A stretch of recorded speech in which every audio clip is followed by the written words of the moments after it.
இயேசு கிறிஸ்துவின் இன்ப இனிய நாமத்தில் வாழ்த்துகிறோம். இன்றைய வேத வசனம்: இனிய சொற்கள் தேன்கூடு போல் ஆத்துமாவுக்கு மதுரமும் எலும்புகளுக்கு ஔஷதமும் ஆகும். நீதிமொழிகள் 16 அதிகாரம் 24 வசனம்.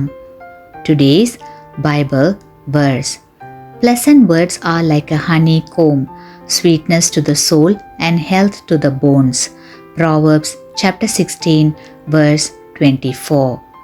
அன்பான ஒரு வார்த்தை பேச மாட்டார்களா என்று ஏங்கி தவிக்கும் எத்தனையோ ஜனங்கள் நம்மை சுற்றிலும் வாழ்கிறார்கள். நாம் பேசும் கனிவான வார்த்தைகள் அவர்கள் வாழ்க்கையையே மாற்றிவிடும் சக்தி படைத்தவை. கிறிஸ்துவுக்குள் பிரியமான சகோதர சகோதரிகளே, கஷ்டத்திலும் ஏழ்மையிலும் வறுமையிலும் வாழ்ந்து கொண்டு மரணமே மேல் என்று நினைக்கிறவர்களுக்கு நமது கனிவான வார்த்தைகள் வாழ்க்கையில் பெரிய மாற்றத்தை ஏற்படுத்தும். ஆமேன். நீங்கள் பெற்ற இந்த ஆசீர்வாதத்தை மற்றவர்களோடு பகிர்ந்து கொள்ளுங்கள்.